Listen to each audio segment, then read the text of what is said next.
దేశవ్యాప్తంగా సంక్రాంతి సంబరాలు అమరాన్నంటున్నాయి. ముఖ్యంగా భోగి రోజున అటు ఏపీలో రాజకీయ వేడి అనేది ఇంకా రగులుతుందని చెప్పుకోవచ్చు. టీడీపీ వర్సెస్ వైసీపీ అన్నట్లుగా కూడా భోగి సంబరాలు నిర్వహించుకుంటున్నారు అక్కడున్న నేతలు.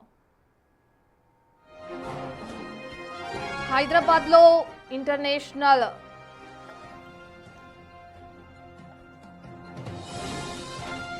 బ్రేకింగ్ న్యూస్ చూస్తున్నాం. హైదరాబాద్ లో international kite and sweets festival 2026 కోలాహలంగా కొనసాగుతుంది. ఇక సెలబ్రేట్ ది స్కై అనే నినాదంతో సికింద్రాబాద్ పరేడ్ గ్రౌండ్స్ లో ఎంతో ప్రతిష్టాత్మకంగా నిర్వహిస్తుంది తెలంగాణ ప్రభుత్వం. ఇక ఈ రోజు వేడుకలను ప్రారంభించారు మంత్రి జూపల్లి కృష్ణారావు. ఈ ఈవెంట్ లో దేశంలోని వివిధ రాష్ట్రాలతో పాటు 19 దేశాలకు చెందిన అంతర్జాతీయ కైట్ ఫ్లైయర్స్ పాల్గొంటున్నారు. భారీ పతంగులు, వివిధ రాష్ట్రాల పిండి వంటలు, స్వీట్లు ఈ ఉత్సవంలో ప్రత్యేక ఆకర్షణగా నిలుస్తున్నాయి.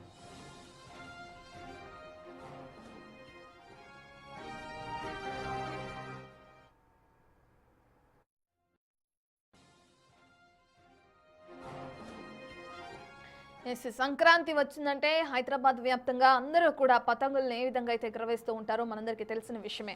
ప్రధానంగా సికింద్రాబాద్లోని పరేడ్ గ్రౌండ్స్ ప్రతి సంవత్సరం ఏదైతే ఇప్పటికే వరకు నిర్వహిస్తున్న international kite and sweet festival గురించి కూడా అందరికీ తెలుసు. ఇక ఈ సంవత్సరం నిర్వహిస్తున్న ఈ కైట్ అండ్ స్వీట్ ఫెస్టివల్లో భాగంగా అనేక దేశాల నుంచి కూడా ఇక్కడికి చేరుకుంటున్నారు kite flyers. Celebrate the sky అనే నినాదంతో పరేడ్ గ్రౌండ్స్లో అటు తెలంగాణ ప్రభుత్వం కూడా ఈవెంట్ని ప్రతిష్టాత్మకంగా నిర్మించింది. ఇక పరేడ్ గ్రౌండ్స్ నుంచి పూర్తి డీటెయిల్స్ అందించడానికి మా ప్రతినిధి హేమ లైవ్ లో జాయిన్ అవుతున్నారు. హేమ, మనం చూస్తున్నాం రకరకాల పిండి వంటలతో అలాగే కైట్ ఫ్లైయర్స్ అందరూ అక్కడ చేరుకునే విధంగా అయితే పతంగులను ఎగరవేస్తున్నారు కూడా మనం బిగ్ టీవీ స్క్రీన్ పైన చూస్తున్నాం. హేమ, ఏ విధంగా కొనసాగుతున్నాయి వేడుకలు అనుకోవచ్చు? మొత్తానికి తెలంగాణలో ప్రజెంట్ సికింద్రాబాద్ లో అయితే అసలు ముఖ్యంగా సంక్రాంతి అంటేనే కైట్స్ ఇక్కడ ఎగరవేస్తూ ఉంటారు. ప్రతి ఒక్క డాబా మీద చూసినా సరే ఎక్కడికక్కడ పతంగులు ఎగురుతూ ఉంటే ఒకరికొకరు పోటీగా ప్రధానంగా నాంపల్లి లాంటి ఏరియాలో అయితే పోటీగా పతంగులు ఎగరవేస్తూ ఉంటారు. అయితే ఎవరింటి మీద వాళ్ళు పతంగులు ఎగరవేయడం పాత ఆనవాయితీ. కానీ ప్రస్తుతం పరేడ్ గ్రౌండ్స్ లో నిర్వహిస్తున్నటువంటి కైట్ అండ్ ఫుడ్ ఫెస్టివల్ లో మాత్రం ఎవరైనా సరే వచ్చి తమ పతంగులను ఎగరవేయవచ్చు. ఇక్కడ ఒక్కసారి మనం విజువల్స్ లో చూడొచ్చు, దేశ విదేశాల నుంచి కూడా వచ్చి ఇక్కడ పతంగులను ఎగరవేస్తూ ఉన్నారు. ప్రధానంగా మొత్తం కూడా ఈ ఇప్పుడు నిర్వహిస్తూ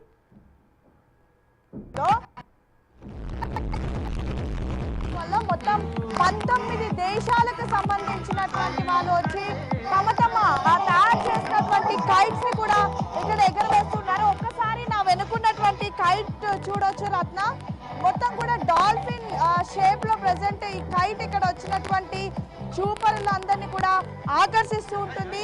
కైట్స్ అంటే ఏదో స్క్వేర్ షేప్ లో ఉండే లేదంటే ట్రయాంగిల్ షేప్ లో ఉండేటటువంటివి కాదు, డిఫరెంట్ ఆకారంలో కూడా తయారు చేయొచ్చు అని ప్రస్తుతం మనకి ఇప్పుడు జరుగుతున్నటువంటి ఫెస్టివల్ లో అర్థమవుతుంది. ఒక్కసారి బిగ్ టీవీ స్క్రీన్ మీద చూడొచ్చు, పెద్ద ఎత్తున పబ్లిక్ కూడా ఈ ఫెస్టివల్ ని చూడడానికి వస్తూ ఉన్నారు. మొత్తం హైదరాబాద్ మొత్తం కూడా ఎవరైతే విలేజెస్ కి తమ ఫెస్టివల్స్ కి వెళ్ళనేటటువంటి వాళ్ళు ఉంటారో లేదంటే తెలంగాణ ప్రాంతీయులై ఉంటారో వాళ్ళంతా కూడా ఇక్కడ కైట్ ఫెస్టివల్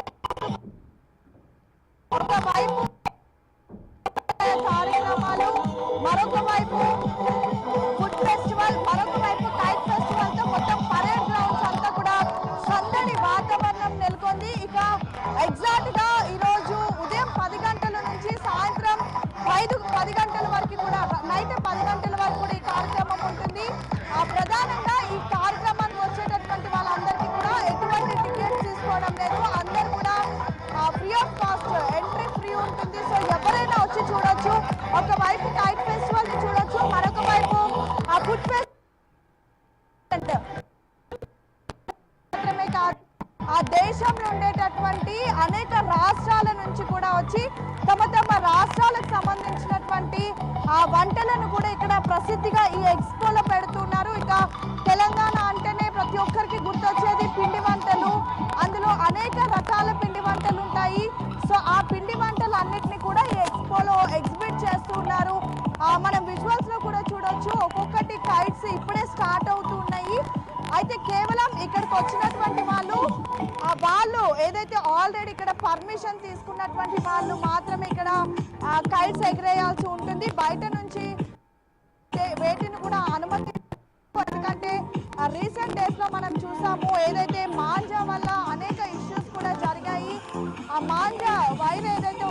పతంగులు ఎగరేసేది. వాటి వల్ల చాలా మంది ఆ గొంతుకి తగిలి బైక్ డ్రైవ్ చేసుకుంటూ వెళ్ళినటువంటి సమయంలో అనేక మంది మరణించారు. సో ఇలాంటివన్నీ దృష్టిలో పెట్టుకొని గత ఇయర్ అంటే 2025లో ఇక్కడ ఫెస్టివల్ జరిగినటువంటి సమయంలో కొంతమంది బయట వాళ్ళు వచ్చి ఆ మాంజాతో ఉన్నటువంటి పతంగులు ఎగరవేయడం వల్ల మిగతా వాళ్ళకి ఇక్కడ కొన్ని అవాంఛనీయ సంఘటనలు కూడా జరిగాయి. సో అలాంటివి ఏమీ జరగకుండా కూడా ఈసారి పోలీసులు పగడ్బందీగా అన్ని ఏర్పాట్లు చేశారు. హైదరాబాద్ పోలీసులు బందోబస్తుని కూడా ఏర్పాటు చేశారు. వచ్చినటువంటి వాళ్ళందరికీ కూడా ఎవరైతే కైట్స్ తీసుకొని రానటువంటి వాళ్ళని మాత్రమే లోపలికి అనుమతిస్తున్నారు. కేవలం చూడడానికి మాత్రమే ప్రస్తుతం అనుమతిస్తున్నటువంటి పరిస్థితి. ఇక పరేడ్ గ్రౌండ్స్ లో చూడొచ్చు, మొత్తం వచ్చినటువంటి వాళ్ళు అంటే హైదరాబాద్ మొత్తం కూడా ప్రస్తుతం కొన్ని కైట్స్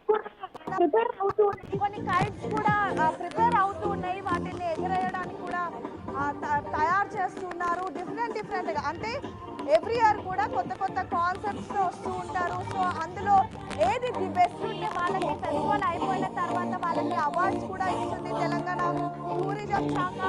సో చూడొచ్చు ఇక్కడ కొన్ని కైట్స్ అంటే ఇంకా మంత్రులు కానివ్వండి ఇతర అధికారులు ఎవరు కూడా ఇంకా రాలేదు. ఎగ్జాక్ట్ గా 4 గంటలకి ఈ కార్యక్రమం అఫీషియల్ గా లాంచ్ అవుతుంది. సో అప్పటి వరకు ఇదంతా కూడా ప్రిపరేషన్ జరుగుతుంది. వన్స్ అధికారులు వచ్చిన తర్వాత అందరూ తాము తీసుకొచ్చినటువంటి కైట్స్ ఏవైతే ఉంటాయో అవి ఎక్స్పెక్ట్ చేస్తూ ఉంటారు. అయితే ప్రస్తుతం మనం చూడొచ్చు డాల్ఫిన్ షేప్ లో చక్కగా ఒక కైట్ ప్రెసెంట్ మనకి ఆకాశంలో కనిపిస్తుంది. వచ్చినటువంటి పిల్లలు బాగా కూడా వీటిని ఎంజాయ్ చేస్తూ ఉన్నారు. డిఫరెంట్ కైట్స్ ని చూసి ఒకవైపు కైట్స్, మరొక వైపు ఫుడ్ తో పాటు ఇంకొక వైపు కల్చరల్ ఈవెంట్స్ తో మొత్తం కూడా పరేడ్ గ్రౌండ్స్ అంతా కూడా సందడి వాతావరణం నెలకొంది. 3 రోజుల పాటు కూడా ఈ కార్యక్రమాన్ని ఇక్కడ ప్రభుత్వం నిర్వహిస్తూ ఉంటుంది టూరిజం శాఖ ద్వారా. ఈ రోజు, రేపు, ఎల్లుండి భోగి, సంక్రాంతి, కనుమ ఎవ్రీ ఇయర్ కూడా 3 రోజుల పాటు జరుగుతూ ఉంటుంది. అదేవిధంగా కూడా ప్రస్తుతం జరుగుతూ ఉంది. ఇంకా 4 గంటలకు అసలైన పోటీ అంటే ఏదో అవార్డ్స్ రివార్డ్స్ ఇచ్చేటటువంటి పోటీ కాదు, కేవలం ఒక ఫ్రెండ్లీ పోటీ ఏదైతే ఉంటుందో అది ప్రారంభం అవుతుంది. సో చూడొచ్చు మొత్తం కూడా మనకి చాలా చక్కగా కనిపిస్తుంది. సో మొత్తానికి సంక్రాంతి అంటేనే ఆంధ్ర వెళ్ళాలి లేదంటే పల్లెటూర్లు వెళ్ళాలి అన్నటువంటి వాళ్ళందరికీ కూడా తెలంగాణ హైదరాబాద్ కూడా ఒక బెస్ట్ ప్లేస్. అందులో శిల్పారామంలో అంతా పల్లెటూరు వాతావరణం ముట్టిపడే విధంగా ఉంటే ఇక కైట్స్ ఎగరేసేటటువంటి వాళ్ళకు ప్రధానంగా హైదరాబాదీస్కి అయితే ఇది ఒక మంచి ఫెస్టివల్ అనే చెప్పుకోవచ్చు. Ratna. Right, thank you Hema.